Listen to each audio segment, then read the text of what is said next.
so receptive to it, but they're telling us. They're telling us what they need. If you have a kid that fidgets all the time and needs pace, what is he telling you? I need to move. I need to move so I can pay attention. And for a lot of teachers, they're like, you have to sit down and look at me. Now, if I sit down and look at you, I can't hear everything you're saying. Because it takes all my energy to just like, okay, I have to sit here and look at you. But I don't hear anything that you're saying. So we want to find that place where our kid is comfortable, the teacher is comfortable, and if things are problematic, we work it out. We figure things out like a detective. So there are 8 senses. Did you hear about that when you were growing up? Sure. There are 8 senses. Do you know what they are? Hearing, vision, taste, smell, touch. There's 3 more. Your proprioception, that's where your muscles are, or like, ooh, I have to push, or ooh. Vestibular, that's like where your head is in space, because if your head is like this, your whole body has to respond, right? Or what would happen? You'd fall over. And then there's that interoceptive system, like your guts and your bowels. And, you know, if I gotta pee and you're trying to tell me to do something on task, and I gotta pee, but I don't know how to tell you that, I might just throw a book at you because I don't know how to say, I have to pee. I have to pee right now. So for our kids, you know, they don't always know how to do all that stuff, and we don't always know what they need. And how are they going to tell us? They're going to tell us with their behavior sometimes. Sometimes they can tell us verbally. My kids don't talk. My kids are 44 and 43. So I've done a whole lot of guessing in my life.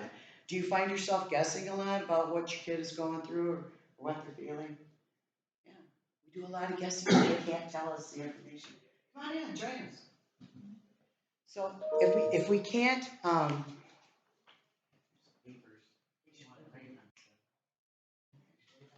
in case anyone needs one. But I have fun pens. I have pens with things on them.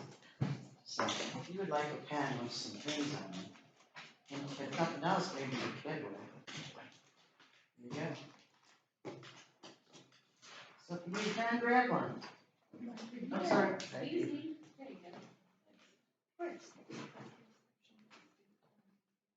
And you can sit in the front here, because I'm just standing here so people can hear me. All the good kids go to the back.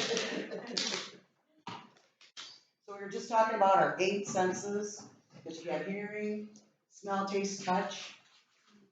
And you have olfactory, that's that smell, right? You have that gustatory, that's the taste. That's, you know, big words. Big words, gustatory, it means how does it taste? So a lot of times when we're dealing with professionals, they talk and all that elevated speech, but it doesn't really help us understand our kid. So we want to talk about that today. So there's different kinds of sensory processing stuff. Like if someone is able to hear and to talk, their processing might be different than somebody that doesn't hear or can't talk. Or maybe if they have a developmental disability, you know, they can't always tell you, ooh, this hurts, but maybe they bite you, or maybe they bite themselves. One of my sons bites himself if he's hurting, which is really weird, but he's done it ever since he was little. And some things with our kids, you're not going to change. I mean, my son used to hit himself and bite himself all the time. The hitting has kind of calmed down a lot in the past 44 years, but the biting still happens if he's really nervous, anxious, or angry. He will take a hunk out of his own flesh. He would never hurt a person. But, you know, that scares people. When they see a guy covered with sores on his arms, they're like, dude, I'm staying away from him, he's dangerous. And it's not true. So there's differences between sensory processing, which is how your body takes in all that information, how your nervous system responds to all that information, and ADHD. So does anybody's kid have ADHD? Oh, heck yeah. My favorite kids are the combo kids. They have a little of this wrong, a little of that wrong, they got this going on. But I've met a lot of kids, and I've never met two kids that were the same. Not many of them. So your kid is a unique individual. So when people go, well, all the kids do, think about that. Not all the kids do that. Not all the kids like that. And what school is all about is figuring out what works for our kid, right? I mean, I'm happy that there's 20 other kids in my kid's class, but he's the one I'm worried about. He's the one I'm focused on. And if things are going wrong in the classroom, everybody's going to be impacted, but my kid's probably going to be impacted more because he doesn't have tools and skills to deal with stuff. So there's a difference between sensory processing disorder and ADHD or ADD. Who here is an adult with ADD? You can admit it. Me too. And isn't that funny? Because we've learned lots of coping skills. Now we have to teach those to our kids. And it's not the same. They deal with lots of different stuff than we had to as kids.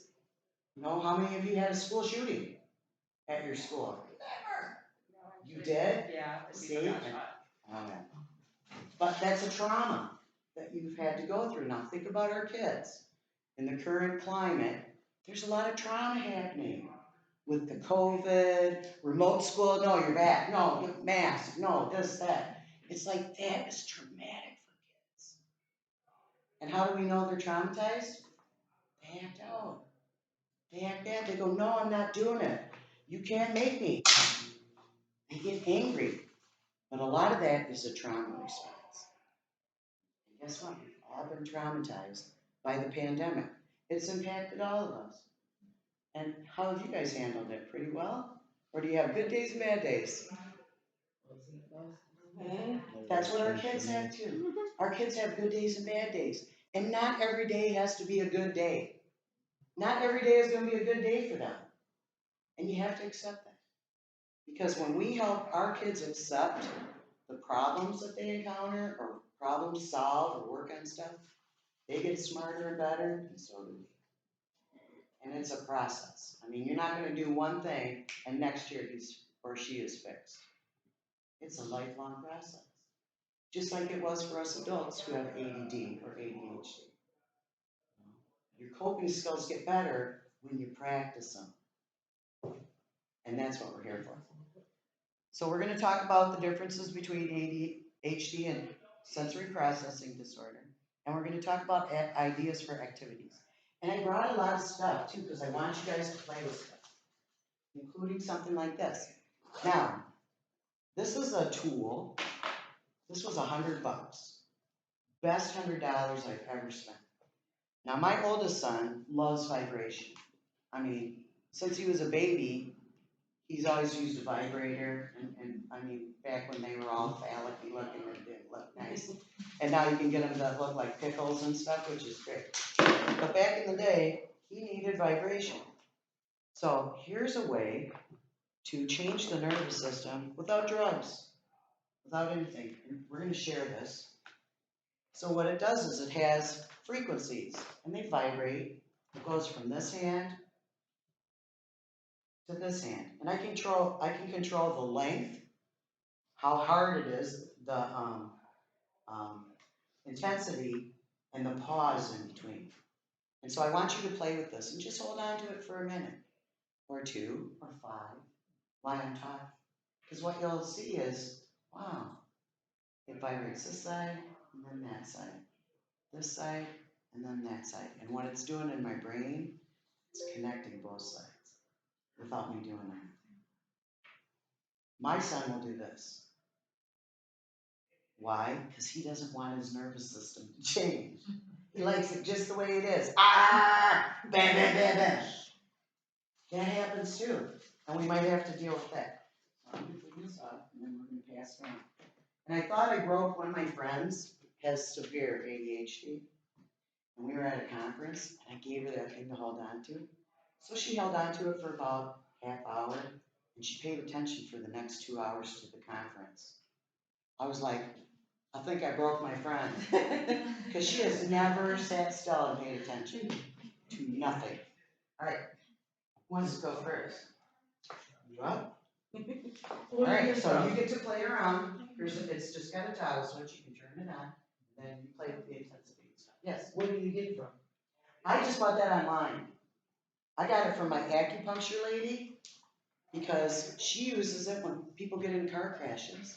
What's the name of it? It's called Theratappers. Theratappers? Theratappers.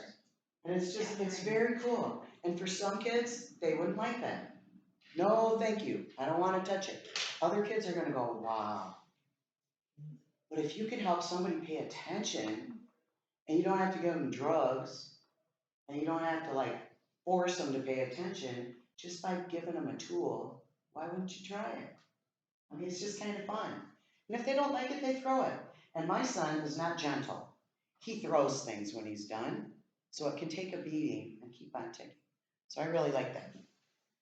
So some of our kids need to move more in the classroom. Is your kid allowed to move in their classroom, or do they have to sit all the time? They can move. That's awesome.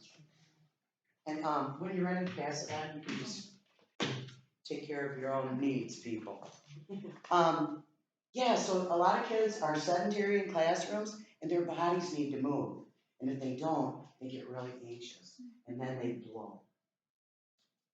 And we've seen lots of kids do that. They keep it together, oh, just like right there. And somebody touches them, bam! And they seem to overreact. Well, remember, they have kept the lid on that powder keg. Every time somebody touched them or bothered them, they're like, I can keep it together. I can keep it together. I can keep it together until they can't. Boom. And who gets in trouble? Our kid. Our kid gets in trouble. And it's not that they want to get in trouble. It's not that anybody wants to be a bad person. I've never met a kid that wants to be bad. Not one of them. They're just having a hard time. Or they're having a big emotion. And not, kids are not good at dealing with all the emotions that they feel. Yes? Me, I'm not really good at showing my feelings. See? I'm bad at showing or telling about it. Yeah. And then people assume things about you. They're like, ooh, she's mad, and you aren't mad. You're frustrated, you're this, you're that. But if you don't share your feelings, they don't know. And they misinterpret. And I hate that because sometimes I share my feelings and nobody pays attention. Nobody pays attention. Then you're sharing your feelings with the wrong person. Or some people who sleep and you're trying to find a solution, fix it. I don't want no solution fix. I just want people to have a listen. Yes. And see, isn't that why our mouth closes and our ears stay open? And we don't practice that. We don't practice it enough. But you know what? When you're having big emotions or you need to talk to somebody, find a trusted person that will listen. Because there are really good people out there for you. And it's important, especially for kids, to understand that. That, all adults, we want to help you guys grow into strong people. And sometimes you just don't know what to do because you're stuck. Did anybody else need a pen? I got some fun pens. They're sensory. There's avocados and dinosaurs and all kinds of stuff. So physical movement really makes it easier for our brain to maintain focus. So if you got a kid that has to pace or whatever, don't try to stop it. Try to work with it. And let them know, wow, I see you holding it together. Man, Bobby, that's hard. And I see you really, you're walking, and you're walking, and you're walking. You don't have to put any judgment on it. You don't got to go, Bobby, sit down. If Bobby needs to pace for a minute, you acknowledge it and you let it go. Because then what does Bobby understand? Ooh, if I'm stressed out, I can take some walks. And it helps me. Do any of you take your kids out in nature to the park or walking out at the park? That is like the best thing you can do for a kid that's stressed out. I started taking my son walking this winter in the forest. And it was like, snow, I don't care. We got boots. We got hats. We got coats. Just being out in nature was so helpful to him. It would really help calm him down. And then he got wise to me. And I don't know if I told you, but my kids are deafblind. So they can't hear and they can't see very good. But my son, he was getting wise to me because I'd be like, you want to go for a ride? And he went, she gonna take me for a walk in the forest. And I would never say that, but then as we turned to go to the park, he's like, how can I be so dumb? But it was really helpful to him, and not just to him, but to me too. And a lot of times, like if your person always follows you, like my person always follows me. It was like, well, I'm walking and he's walking behind me. That's not really like walking together, is it? So I had to slow down, and it freaked him out because he was like, what do you mean we're walking together? You lead, I follow. Just to mix it up. So we walked side by side, and I had to slow down and go, it's okay, you can go slow. And he had to speed up and go, it's okay, she might touch you. And then when he had to walk by the side of the trail that kind of sloped down toward the river, he was like, oh, I'm scared. It was okay. So we built on what we could do. But get your people outside. It's hugely important. Really, when we do things, that movement and that crossover of the midline and the body, think about all these things that you do. Walking, dancing is great for crossing midline of the body. All that stuff helps both those hemispheres of your brain connect better. So things work better. Because remember, everybody's brain is a little bit different. I mean, we can map stuff out, but everybody's brain works a little bit different. How did you like those tappers? Aren't those cool? Isn't that interesting? Well, here's another thing you can do if you don't have tappers. You can do interesting things like this.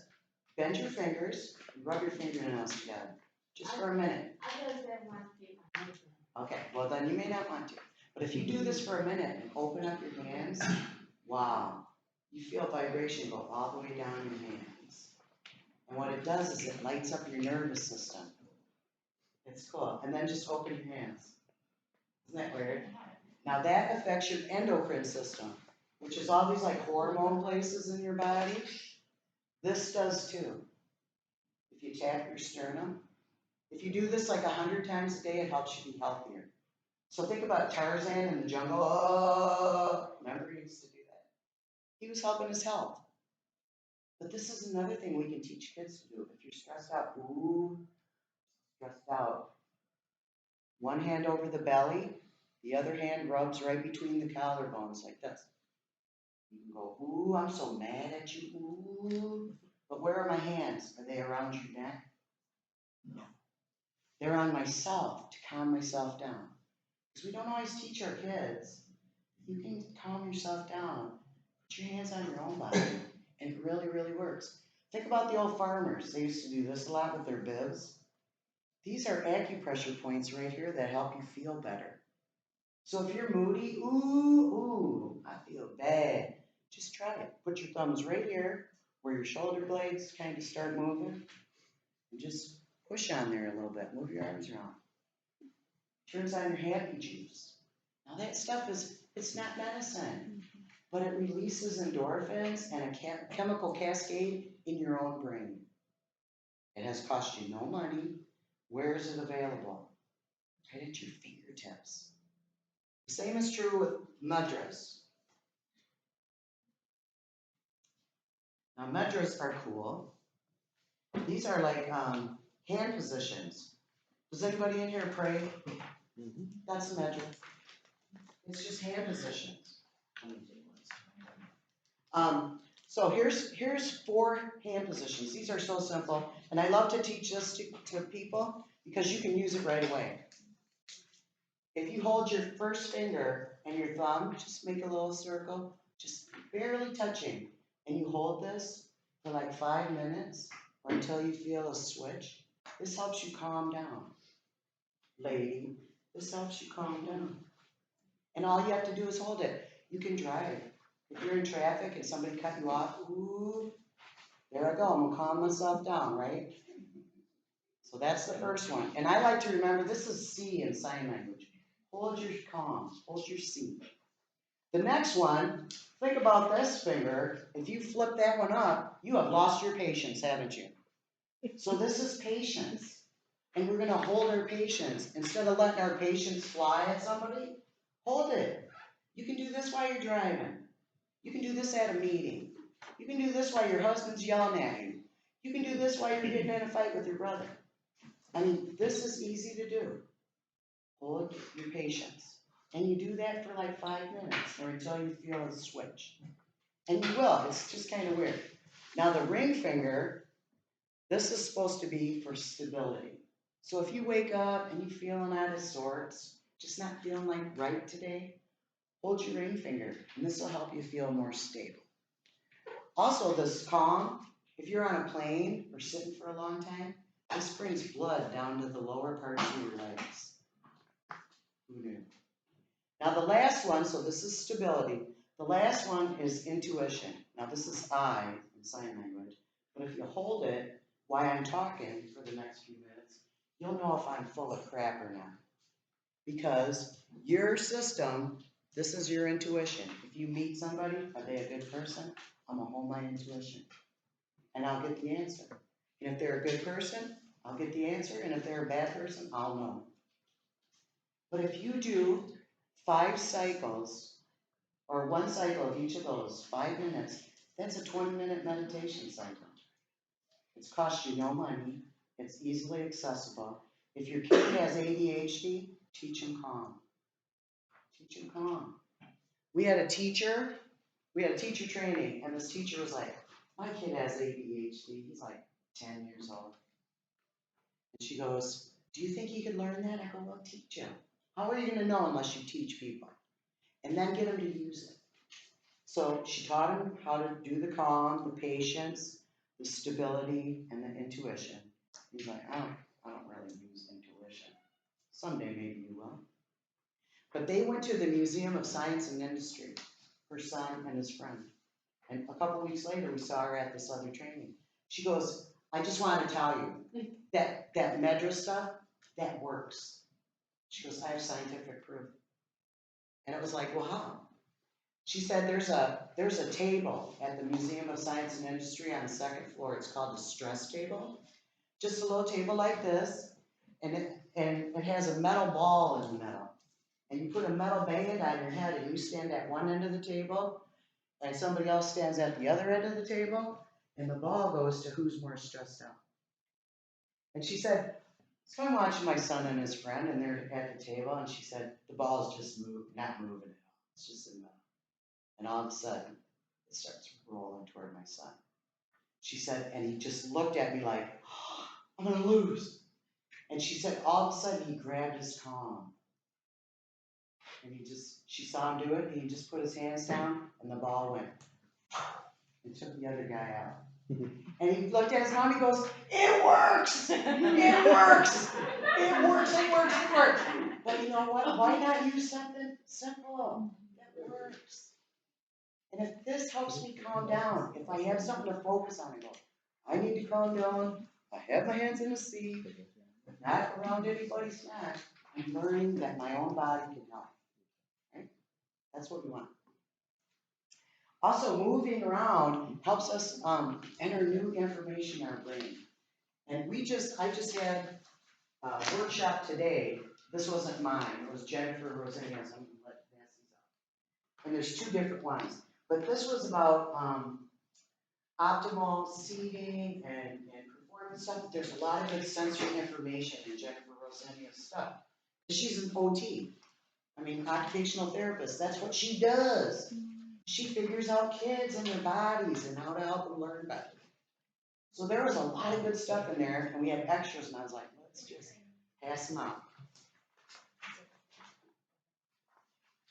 All right, so if you want your kid to learn and remember, let them move. Let them move while they're learning stuff. Having kids stand. I went to a school, and this little boy was like getting in trouble all the time. Teachers marking his name all the time. He's trying to sit, and I could see that it was about killing him. He's like, oh my gosh, I can't sit still. And he's sitting his hardest. He's holding on his hardest. As soon as that kid stood up, he did his best work. on his feet. Should that kid sit to do work? No, that kid should be standing up. We go out on the playground. All the teachers stop at the asphalt. I keep going with the kids. I'm pushing like 7 kids on swings because I want to see what sparks him. I can't figure this kid out. I followed him for the morning. It's like, okay, I think he does his best thinking on his feet because he showed me that in the classroom. So then I'm getting nothing. I'm pushing him higher and faster than everybody. It's like 7 kids. I'm breathless. I'm like, oh my God, my God. I go to the front of the kids and I push him on the feet. And he started giggling. It was the first time I heard him giggle or show emotion all day. That was his sweet spot. Do you know what your kid's sweet spot is? How they learn best? Do they learn best on their feet? With their hands? With their mouth? Because we usually pick one of those kinds. And if your kid doesn't talk, it doesn't mean they don't learn from their mouth. Remember my son? That's how he takes a lot of information in, through his mouth. It's just his way, and we got to be okay with that. And also the benefits of moving, especially in the classroom, is it reduces anxiety and the chances of kids getting overloaded. So if your kid is not allowed to move in their classroom, you want to look at that IEP and go, hey, we need to re-examine some of this stuff. If that's a problem, I have hand sanitizers. Yeah, it's all just coming out. We just try and be good. Right. So here's 10 facts about sensory processing disorder. I'm just going to call it SPD. And remember, you're going to get this whole PowerPoint as a handout. Sensory processing disorder is a complex thing, and it affects kids and adults. Kids who are gifted with ADHD, autism, Fragile X, might also have sensory processing disorder. And we don't always look for it, because we got all these other important things, right? Like my kids were deaf-blind. They didn't look at anything else. My kid was like dying of anxiety attacks in the classroom because people didn't understand it. It's like, well, folks, we got to pay attention. And if a teacher needs some extra training, we got to ask for it. Because teachers don't always feel comfortable or confident. I mean, they might not always go to the principal and go, look, I need some more training about this. But we parents can do that. We can go, look, I think my kid might have the sensory processing stuff. Is there a way we could get an OT in here? Just to follow them around and see maybe some suggestions or something. And take it off the teacher's shoulders. Because guess what? You're going to get a new teacher next year, but you got the same kid. And you're going to have the same kid the next year. And the same kid the next year. But it's all the good stuff that we're putting in, all the tools that we give them for their tool belt. That stuff matters. It helps. Heredity can be a factor. If you got an aunt or uncle that's got sensory issues, a grandma, a dad, yourself, it might transfer. So then you know a lot of information about what helped you cope. Then we have to do that for our kids too. And it may not be the same stuff that worked for us. And that's where it gets kind of tricky, because we only know what worked for us maybe, or maybe a couple other things. So what is it? Well, sensory processing means you have difficulty taking or interpreting information or input. It could be with other people. It could be with my daily living skills or all the expectations I'm supposed to do in the classroom. It could be I have behavior challenges, like, ooh, you can't make me try. And it could be that, you're having trouble regulating emotions. A lot of kids do, and it's okay, but we need to help them work through some of that stuff. Or you'll go through relationships, and you'll go through jobs, and you'll go through people like Kleenex if you don't take care of some of that stuff. So it's really super important to develop those skills. And it all reflects back onto your self-esteem. Because if all I do is get in trouble, or get busted out, or called out my name for this and that and this, I start to think that I'm a failure or that I'm not valued here. Nobody likes me. And that is the worst. We don't want any kid to feel that way My son just turned 4 and he's already telling me, Mommy, my friends don't like me. because he sees Because the he has difference. sensory issues and Yeah, ADHD. but see, this is where we need to Yeah. teach kids, so we can help his peers understand. He's not doing that to hurt you. He just doesn't know how to ask you to play. So let's be a little more, and if we teach kids how to be supportive, they get it. Yeah. One thing I used to tell myself a lot until I never run into my grandma and then to my mom and my auntie. I used to always down myself saying, I couldn't do this, I don't know how to do this. But if somebody called me something like, I get a job to do, or I got a job, that stuff feels encouraging to me, because like, it be times I used to, how did I get to life? I don't know if I'm getting to life. Right. And so, recently I found out I'm gonna do one day, and I'm like, it might not be a good job for me, but it's like something for me to. It's a start. It's a start. like, well, I've heard I got that job, and I'm like, I can't believe it. It's like a spark of energy. Yes. Motivating that, you know what? You can do anything. You got anything in life. If you could accomplish that, you can accomplish it. Absolutely. And that's what you gotta give yourself, them pep talks. And you're giving them to yourself now, as a young lady. Her son is 4. And he's like, no, my friends don't like me. You know, we gotta change that. And a lot of times that says that maybe something in the classroom ain't vibing. Maybe there's something in there that ain't working quite right. And I would say, maybe get somebody in there to look at it. What fresh Oh, his eyes. teacher and I talk every day. Like Yeah, but it's not that. It's the kids. It's the, they don't understand her. Yeah, but then we gotta explain it to them. Yeah. Then it's worth it. I mean, like, if they don't do anything else the first month or 2 of school, get those kids to know each other. Get them comfortable. Get them to know, hey, I got strengths and weaknesses. Don't beat me up for my weaknesses. Help me with them. If we get kids to work together like that, the first couple weeks of school, then we don't have all that bullying stuff. My daughter, she's autistic, and she was in a gen ed classroom. She'd been with these same kids K through 4th grade and then 4th grade, and we did it again when she went to middle school and 5th grade. But finally, I just got to the point where I'm like, I think we just need to be open with the kids in her class. Yes. And explain what's going on and why she does things differently. And I said, I think we just need to give the kids credit for it. And it was the best thing that we could, I gave the presentation. Yeah, my but that's daughter so sat in, smart. and the kids were really, to this day, they all know why she does. And they were misinterpreting many things that she was doing and thinking that she was being mean when she wasn't. She wasn't aware of her spatial, See, all that stuff is stuff we can teach. And then, yeah, it made it so much easier. And so I think we have to give kids credit for understanding a whole lot more than what we as adults think they do. Absolutely. When my kid was 15, he had been at a special segregated school his whole school career. And I brought him back to my district. So I was like, he lives in South Beloit. I would like him to go to South Beloit school just for a while.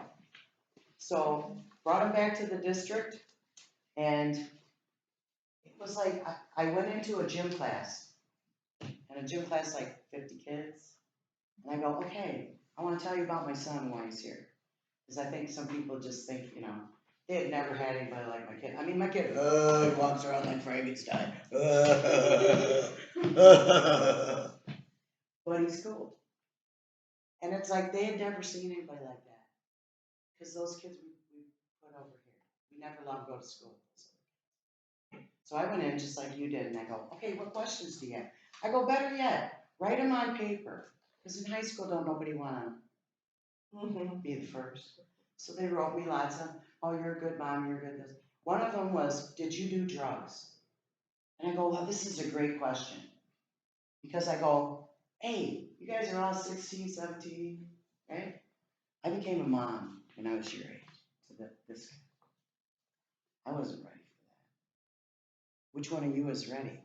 Because one of you is going to get a kid like this. And every kid's face was, the reality hit them. This happens to all of us. It can happen to anybody.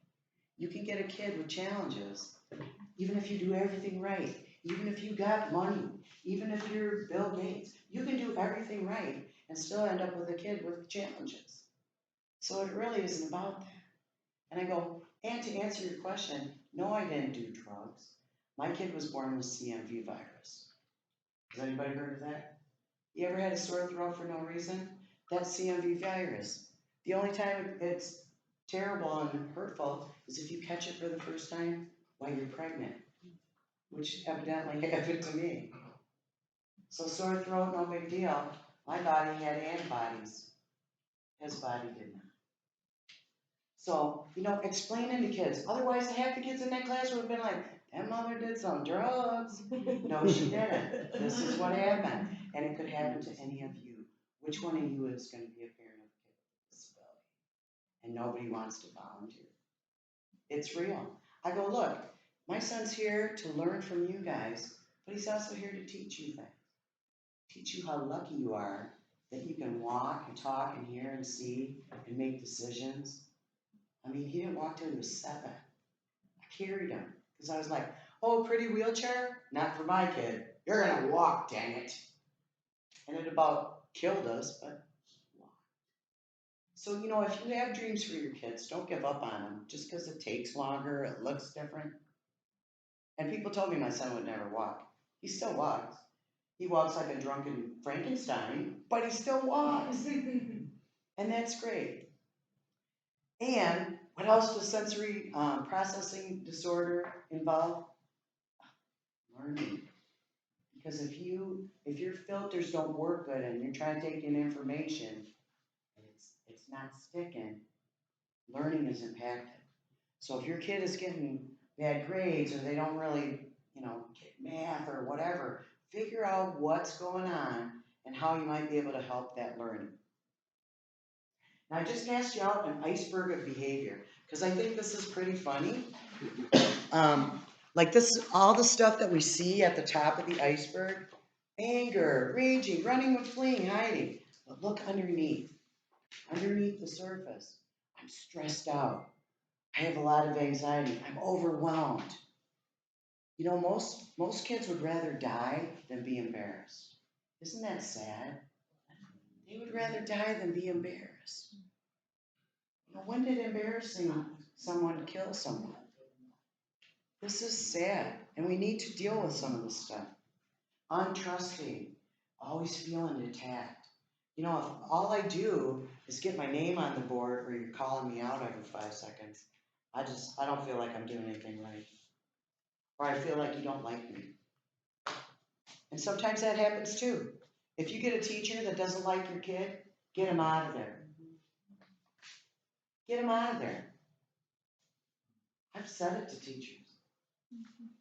I was at an IEP, it was a kindergartner. And the parent was like, she's calling Jake out. Jake don't get to go to the parties. Jake's name on the board. Jake. So we're having the IEP meeting. She goes, before we start the meeting, I would like to know, what do you like about my kid? And the teacher goes, I'll have to get back to you. The parent said, I think we know the problem. Because if you don't like somebody, you're not going to positively impact them. And kids know. They feel it. Yes. And I've been watching a lot of TikTok videos and I've watched a lot of videos. And I'm like, and certain teachers who just chose teaching because it was just a job or something available to them, they don't need a job. It's part. If you want, where you supposed to notarize that your teacher is a good teacher, if they work with you with your problems when you have issues right here, they help you with those issues right there. If they know how you got a problem right there, they supposed to help right there. Right. Ain't no calling on one they acting out for a reason because they struggling in school or struggling with certain subject. You're supposed to help them, because Yeah. that's part of the job. But Teaching. you know, we get good teachers and we get not so good teachers. We stuck with them. But it doesn't mean we have to like it, and it doesn't mean we have to tolerate all the stuff. We can like help them on their journey to Walmart or whatever, or they can become a better teacher because we're willing to work with them. So some teachers, like the most resistant teachers to some of my kids, turned out to be their best advocates. Because they learn, oh, it ain't the kid, it was me. I was the problem here. So don't discount that. But like you said, finding that good teacher, that person that helps you, that is positive, is like the best thing you can do for your kid. But if you got a clash like my friend did, where her teacher didn't like her kid, get him out of there. And I've been at the meeting where the mother said, we're done here. Kind of going back to this iceberg Sure. thing, I feel like this describes my kid quite a bit. Yeah, He's always, especially when he comes home from school, he's always angry or he gets really violent or just lets out a lot of aggression. Unfortunately, it's more towards my wife. right. Because she's She's safe. there first. And she's safe. Yeah. If I come home and I've had a bad day and I smack mom, is she gonna get rid of me? No. She It's loves never me. been like physical violence, it's Right. more verbal. But it's just all that angst is coming out at you, even though you don't deserve it. Yeah, Yeah. and slamming stuff and punching kicking stuff. it, and I can't tell you how many times I fixed it. But look at that. That's a lot of stuff. And kids hold all this stuff in. And so sometimes we have to ask them, you know, you're smart mouthing me, but it seems like something else is going on. Can we just sit here for a minute? And a lot of times with boys, if you get them in the car and you don't look at them, they might talk to you better. Nothing personal, guys. No. But it's just, no. I mean, if I want to talk to my husband, we go for a walk. Because if he doesn't have to look at me, not that I'm not beautiful, charming, but if he doesn't have to look at me, he's freer to talk. But we're women, we want to sit in front of you, we want face and eye contact and all that stuff. And for boys, they're like, no, thank you. Right. No, thank you. So if you want to talk to boys, you stand beside, or you do a shared task, or you go for a walk, or you go, man, let's go for a ride. And you just say, what's wrong? Something's going on. You're not your usual self. And we gotta deal with that stuff. My best conversations with my 15-year-old boy are when I take him to school and when I pick him up. I can get more information out of him at those moments. And I think you're right. It's because You're not looking at it. Right. And we don't even think of that. We're women. We don't think of that Yeah. stuff. We think I'm just showing the love.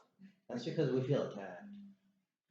Yeah, absolutely. Or they feel like you're trying to do You're trying something. to Trying to investigate zoom. something. Can you reach the top? Sorry. No, I so appreciate you saying that because I can't speak from a man's point of view. And that's I feel like honest. we're in trouble for something. Exactly. Yes. Me, I have a problem. I got a girl mentality and also I'm a boy. So you're a tomboy and a girly girl. Yeah, and then I think I both ways, and then the way they help me through life and get to situations with the guy friends I had, I made them feel comfortable. They don't feel like they hurt. Sometimes dudes don't, men and boys don't feel like they can be heard or they feel like they have a listening ear. I'm like, dang. Well, sometimes we talk over them. I do that to my husband all the time. It's my ADD blurting out, but it's like, shut up. I mean, for women, we really have to try harder. And so if you have a boy, you know, you're dealing with a little bit of a different animal, and guys take in information differently. They need different things. You got to work it out. You got to figure out what works.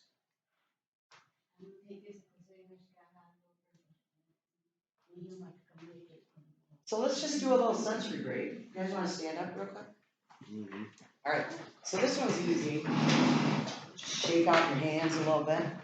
So what you're gonna do is bend your knees a little bit, you're gonna cross one over the other. You're gonna put your thumbs down, turn your hands over, put your thumbs down like they're cow udders. Moo. Then you're gonna cross them, you're gonna roll your hand up, and you're gonna hold this position for like a minute. You can bend your knees so you don't tip over. If you need to lean against a table or a chair, that's fine. And put your tongue at the top of your mouth. Now after a minute, you just shake out your hands, reground your foot, and bring all your fingers together. Now you have just rebooted your computer. And how cool is that? So if we could teach our kids to just do things like that. I'm angry. Reboot your computer, right? Just take a second. Shake it out. Connect your fingers. I did this with a lady, and she could not get her fingers to connect. She was like, why won't they connect? I go, you are so stressed out in your body. That's why. You can also do things like look to the left, look to the right, then roll your ears and do it again, and your neck will stretch farther. It's weird. Acupressure points. Acupressure points. Right? Acupressure points. Acupressure points. So thanks.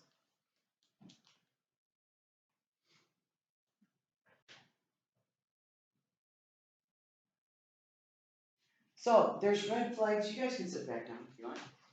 So there's red flags for over responsiveness, like if your kid overreacts to everything, hyper overreacts. Maybe they're bothered by furry things, like furry touch, mud or glue on their hands. Does your kid have a meltdown? My kid would get water on his shirt. Oh my God! Like 2 drops of water. Have to go change his shirt. It was nuts. How do they walk around with crumbs all over their face and not know it? How about cutting fingernails and toenails? Do they cooperate, or it's like, yeah, give me a shot? It's super hard. And you know what? These are nerve endings. It's very sensitive. So do things like this. Rub your hands together just for half a minute, and then make a ball. And then you can put the ball anywhere you want. It's a ball of energy.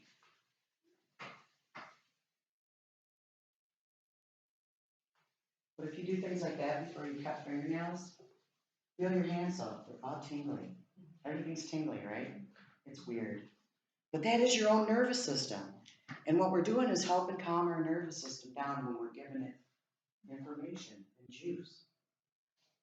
In my spare time, I'm a massage therapist. So I love the power of massage, touch, and all that stuff. That's why medras are really important to me. But think about your spine.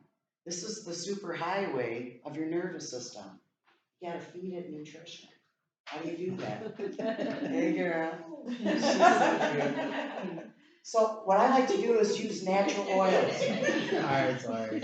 I use natural oils. I use coconut oil, which is awesome for black skin. It's like the best thing if you're ashy. Coconut oil. And when you get it, I buy things in the grocery store. You get coconut oil, it's like solid, like lard. As soon as the temperature hits 76 degrees, it turns into a liquid. It's the weirdest stuff ever.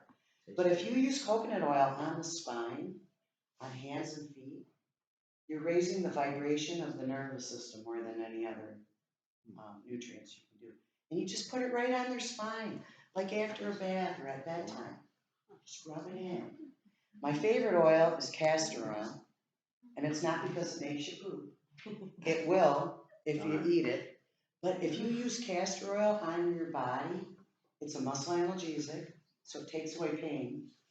It's an anti-inflammatory, takes away inflammation, and provides nutrition to the cellular level. And I had a bottle, I brought it, and I gave it away at the workshop today because the presenter was like, oh, my back is killing me. And so I said, do you mind if I rub it? She was like, go ahead. So I put the castor oil on her back. She started presenting again. She was like, I feel wonderful. And if you use regular castor oil, it has a very little smell. If you put it on your skin, it's awesome. But anything that's sore, your neck, your elbow, your shoulder, knees. We had some Boy Scout leaders and church leaders that were kicking kids out of their programs that had autism because they couldn't control their behavior. It was like, so we went in and did a training, showed them how to, come on, you can do this. For goodness sake, you're church people and Boy Scouts. Come on, let's help people, right? But the Boy Scout leader that was there kept rubbing his knee. And so after a while, I was like, I can't look away. I go, are you having a problem with your knee? He said, yeah, I'm having surgery next week. I go, have you ever thought about Castor Oil? Doesn't that make you poop? Well, it does if you eat it. But if you rub it on your sore knee, it might help. So I rubbed his knee for 1 minute, and then he stood up and went like this. I go, everything all right? He goes, I've not been able to do that in 3 years. I go, well, it ain't magic. It's Castor Oil. It's no touching your face. No. Okay? It works, and the stuff is awesome. Here's another place for Castor Oil, especially if your kid has gut issues, or think about it, if this isn't getting good nutrition, this isn't getting good nutrition. If all I eat is chicken nuggets and french fries, this is getting chicken nuggets and french fries. So how do I get nutrition in? Put it on. Yes, The castor oil also help with cramp. it does. And you know where you can put it? You can put it right over your ovaries, or you can rub your quads. These are called quadriceps. You got 4 muscles here. But the nerves that innervate or that run into your ovaries go through your quad. So a lot of times, if women have terrible cramps, this will be crampy too. What about just like regular leg cramps? Absolutely. Okay. And another thing that's telling you is you need magnesium. Yeah, I take that all. But do you know if you're getting enough? I'm not taking Okay. it a day. But see, Which just is because why you're I eating just- it doesn't mean your body's absorbing it. Because to absorb magnesium, you need calcium and potassium. And you need it in a perfect balance. So here's another way to get magnesium into your system quickly, and this helps all kids. Dump a cup of Epsom salts in their bathwater. That's it. Or if you take a shower, you can just put the drain up while you're taking a shower, woo, and the water fills up a little bit with that cup of Epsom salts. It is absorbed through your feet. The largest pores in your body are in your feet. You got 6,000 to 8,000 nerve endings in your feet. They reflect all the systems of your body. But the Epsom salts help your tire patches, which are little spots in your small intestine, absorb nutrients. So when they absorb nutrients better, they feed the brain nutrients. So then you don't get that big disconnect, like my guts are killing me and I'm crazy. Because if somebody's crazy, they probably got gut issues. If they can't think right, this is all messed up. 80% of your health is right here. And what do we do with this? We don't pay much attention to it. But here's another great place for castor oil. And all you gotta do is 1 minute, a rub like this. Always clockwise, just around in a circle. You put a little castor oil in your hand, or coconut oil, or anything. But I like castor oil the best, especially on the belly. You go in a circle, one hand goes in front of the other. And the first time I had a belly massage, I was like, dang, who knew that hurt so bad? You got 30 feet of intestine in here. What could go wrong?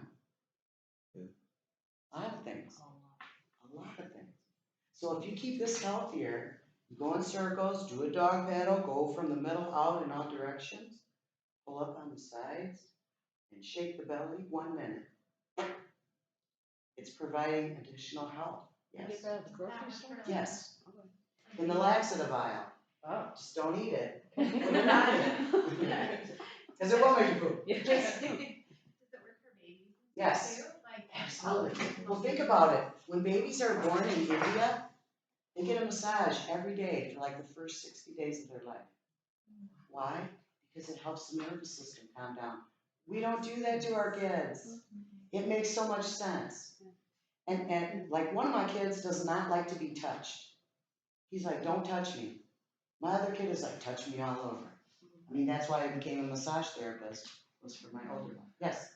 Yeah, you speaking about all of the different home remedies, a lot of that stuff, you know, they call that, witchcraft. whatever Yeah, they call it. old wives stuff, Yeah. but it all works. It works, cause you know, even castor oil, with the oil and soda, you Well- may go into labor. Yeah, they, women that are over their birthday, yeah. Oh, a castor oil will shoot a baby out, no problem. It's a catch. But think about it, if you could just add like one little thing, and at my grocery store, it's $2.39 a bottle. There's no smell to it. You can put it on your sore knee, and it immediately feels better. I mean, immediately. You don't have to wait 2 or 3 days. It's crazy good. And it also helps your hair grow. Did you know that? Yes. I need Yeah, that. it's Yes. good. Oh, now I get that But grandkid. see, my grandmother, you know, my dad's mom, she was gone for some years now. But, she used to use castor oil for everything. She was a smart one. Use it for everything. See, And I just learned about castor oil like 16 years ago when I went to the hospital. But we stopped. But But she did it when I was a kid. So now She they're used to use it, like she had a cut on her foot, it wouldn't heal. She Put the take the castor castor oil. oil and some flour and mix it and brown it, Yeah. and stick it together and heal the foot. It's crazy. Who knew? It's like most herb things that work for years and years, people start like the government wanna cover that up with. Yeah. Well, but you know what, doctors, if they can't make a ton of money on something, do they want you to have it? Pharmaceutical. I mean, I had sprained my ankle coming back from a trip. My friend was chasing me, who can buy the water first?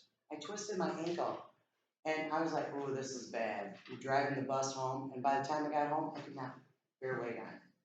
But immediately I put castor oil on my foot, a sock and a shoe on, and so my husband had to take me to the emergency room, and I go in there, and the doctor's like, there's no swelling. I go, yeah, that's castor oil. He goes, what?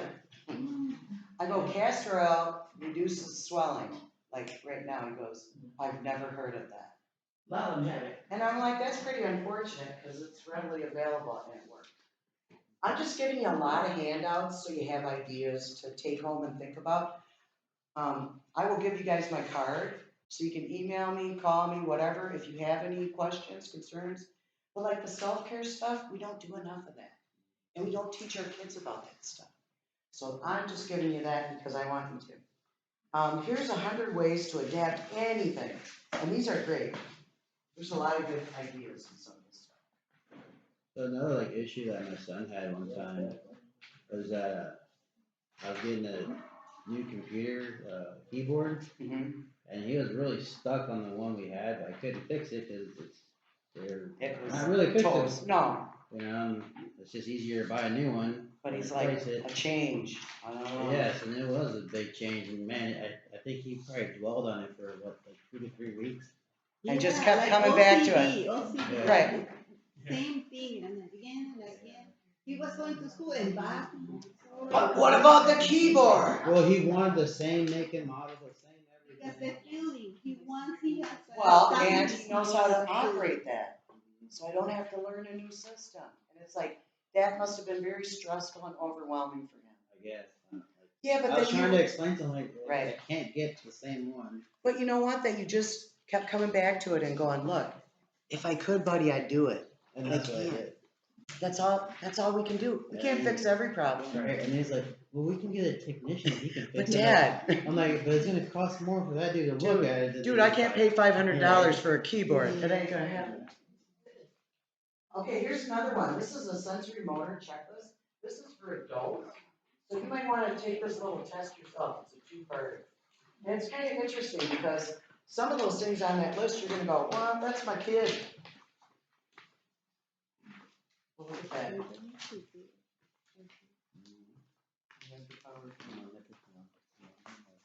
So this is what I'll send you guys. It'll have all that stuff.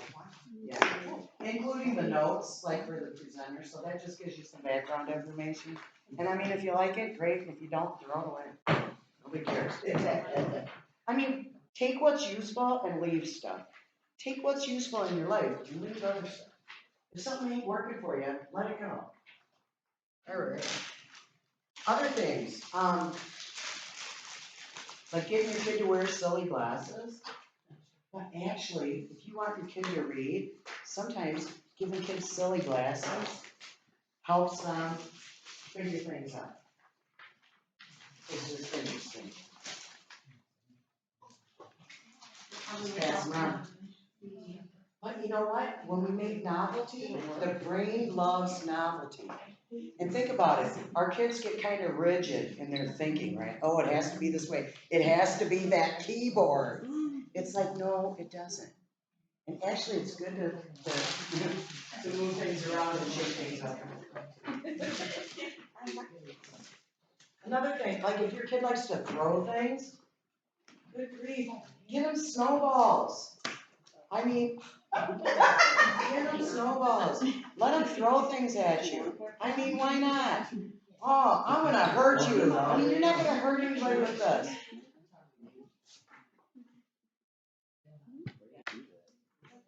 I just bought these online. You can get like 20, 30 of them for like 10, 20 bucks. But they're awesome. And if your kid is all stressed out, you go get your snowballs and make a tower and knock it down. So, you know, if I need to do a physical thing so my body feels better and I can let things go, give them stuff. Give them stuff. It doesn't hurt anything. Oh, yeah.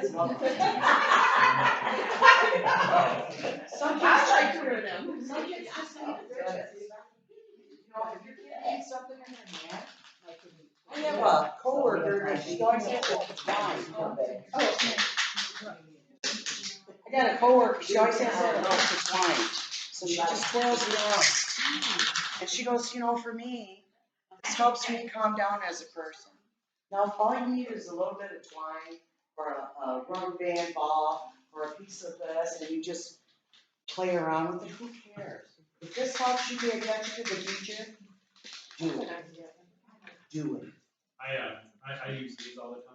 I love Like that. a little fun fidget. Yeah, but you know what? It's so smart. And what example are you setting for your kid? That if you need a fidget, use it. Well, it's helpful for us. So I have autism, so we're really open with our daughter on talking through stuff. And, it's you know, so we can think through like, you know, here's what we're doing here. But who better of a problem solver than your own dad? Because you've lived it. And for her, that's probably so empowering you don't even know. Because she's like, you know what? If nothing else, my dad gets me. He got my back. And that's what kids need to know. That, you know, they're not bad. Everybody's different. And that's okay. Yes? It's like, I was working with a girl, because it just happened that she was getting new funds, so I was just working on some stuff that day, and so she was kind of going on about stuff, and we were just kind of talking, and then she said something about having ADHD. I said, oh yeah, I have that too, because it made the kids make her, you know, not like her. And I just said something about the fact that, you know, in order to read when I was younger, I had to flip a pen in front of my So you could pay attention to it. and her eyes just lit up because like no adult had ever told But her you gave that. her a strategy. Yeah, it's just, I don't understand, for me, I don't understand why more adults don't sit there and share what they're going, yeah, what they've gone through. You know, there's stuff so like much that. power in that information of a lived experience, too. You can keep us. But they're kind of cool. But if you got a kid that, you know, has trouble, put a funny pair of glasses on them. They will pay attention to stuff.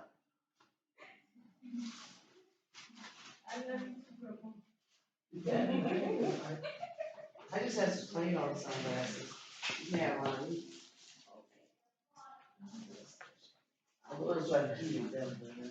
Yeah, but you know, bring your kids stuff, because then they'll be like, go to another meeting. No, those are roller balls. You can open those up and actually roll it on your skin. But think about senses. Like my son loves essential oils. He loves the smell of stuff. My other son, he could care less. Just don't touch me. Right. Well, I think we're running out of time, but is there anything else you guys want to talk about? Yes. been struggling with, I've been trying to find ways to clear it out, let it actually run towards like the medications. I know my depression and my ADHD is stuff I need. Right. Well, have you ever tried like essential oils as part of your health routine? Cause did you know that like if you smell cinnamon, it helps you remember stuff? So that's why a lot of That's all times over. they will give kids cinnamon candy in school when they're taking tests. Cause it helps you remember. Peppermint wakes you up. Like the smell of peppermint. Lemon improves your immune system. Lavender makes you all calm and sleepy. Look at it, it's in all the baby products. I mean, when they find stuff out that works, they use it, right? So my kids are really afraid of needles, and this is something that they had at the hospital, and I'm telling everybody about it now. It's called Buzzy, and it's a vibrator that is really pretty strong, and you put it right above where you're gonna get the shot, and it blocks the nerve. Wow. Look at that. I closed my eyes for my daughter and put the child light, put this on her arm. And she was like, okay, when are you starting the IV? And she When was are you done. starting? And they were like, oh, soon. And then it was over. Like, she was done with it. Sure beats Wow. having 3 people try to hold her down. You know, and think about the trauma, like 3 people holding you down while somebody's jabbing you with something.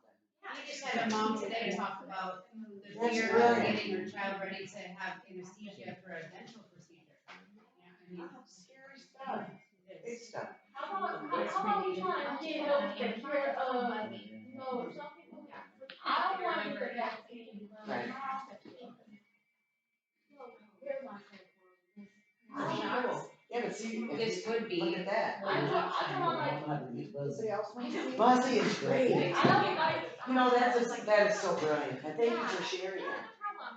What I find amazing is a lot of what you were talking about, like, again, my daughter's autistic and she has a lot of things that she does that, you know, to somebody on the outside looking in, you're like, but I realize that she is doing, instinctively doing all these The things. self-correction Yeah. and the self.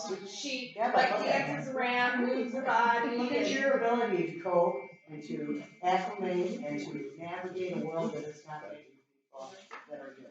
Well, I actually got my diagnosis a couple years ago. Yeah, but you didn't Yeah. know.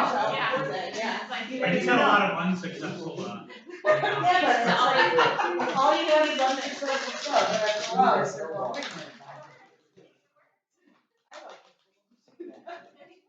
Yeah, that is wonderful. So, yeah. So I'm just gonna talk just a minute about some of the similarities between sensory processing disorder and ADHD. So sometimes, if kids have both things, they may not follow through or finish activities. Do you have kids like that? Mhm. Yeah. They may not want to initiate activities, but they can stick with it if somebody else does it. And maybe they can start activities but not stick with them, right? Or maybe they have attention focusing on stuff. They seem like they're in a daze and not paying attention. Yes. One thing, I rode by myself today, and I told, mine, and he completely agreed with it, cause I got short attention span. I get interested, And then all of a sudden, squirrel. Shiny. But that happens, and at least you recognize that in yourself. And is that something you could work on if you wanted to? Like you have a job where you gotta pay attention to each customer that comes in, see what they're wearing or see their face. You're gonna have to stay there and pay attention to that. So sometimes, situationally, we might have to do things that don't make us feel very comfortable, but we can do it. And you, young lady, can do anything. Absolutely. So kids do better if they can. So if kids are getting in trouble for their behavior, it's really just putting a spotlight on the behavior. It's not about your kid. It's about the supports that they need. And I'm telling you, I've been in lots of classrooms where I hear, oh, the kid is the problem. The kid is not usually ever the problem, it's the environment. And if we just go in there and make some tweaks, we can change things. Like the little boy that was trying to sit, and I mean, there's 5 wiggle chairs under a table. It's like, why ain't you using one of them? Teacher didn't want to drag him out. Well, I think even beyond that, like autism, ADHD, I mean, I almost feel more like superpowers, because it's like, you have to learn, it's like a game of min-maxing where, you know, you gotta mitigate certain things, but like, there's a lot of things that people who have autism or ADHD can do that super exceed, like, you know, what someone who's neurotypical can do. And so Absolutely. if you're able to create that environment that's good, then it's like, you can, it's not just simply being at the same level, but Right. like, you know, going above. Well, and we've noticed that in business. Look at all the businesses that are hiring people with autism now, as designers, as like, not just, oh, come and hold the door open, like using their mad skills, their superpowers. I'm open with my workplace about having autism, and like, you know, I'm really well regarded, like I'm better than everybody at the thing I'm doing, but like the job I had before that was a horrific, maddening, terrible experience. I thought I was a terrible person, you know, but so it's funny, like, you know, trying to find Yeah, it find out, the right you know. supports. Yeah. And you might have to find the right place. And it may not be the teacher that your kid's assigned to this year. Yes. I have a little cousin, he's autistic, and he really good about it, and he good at, technology. And if he figure out your password, Get he'll go and phone to the dime. Yeah, but that's a superpower. I'm like, That guy could work at a phone store and like help old people like me that don't know how to do the phone. You bring the phone in, he'd be like, what's your password? Got you. you know about a birthday idea for him? Is to have a birthday at home. And why not? He would love it. Actually, a really good idea. And actually might end up with a job. So if there's, do you guys have any other questions for me? Because we're running out of What was you at when I needed you? time. I'm here, and I told you. I'm happy to leave you guys with my card. So you can email me, you can call me, you can text me if you've got questions about anything, like No, I mean, Medras. I agree with you 100%, but at the time, my son, he had ADHD, but they didn't really deal with it in District 1. And they still really don't deal with it in No. District 1. Well, a lot of times we move those kids out, or we They wouldn't punish take them out. The them. only thing they would do is kick them out. Yeah, and then who does that help? It don't help our community. No, it don't. Matter of fact, It doesn't it help the makes community person, more it doesn't help the dangerous. school. Working out problems takes a commitment. And it's good. I'm glad that you have it, but I'm just saying, a lot of children are getting. Hey, prisons are full of children with ADD and ADHD. Yes. Oh, they're adults now. They're in prison They because don't of get out. stupid stuff. Ready, fire, aim. What? Did I hurt someone?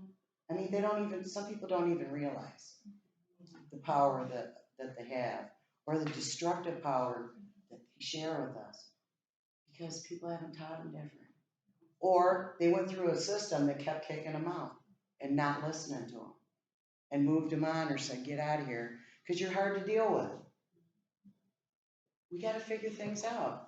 And all your kids are worth it. You know that. They're totally worth it. But one thing I did learn, when ISIS come along, was just my grandchild.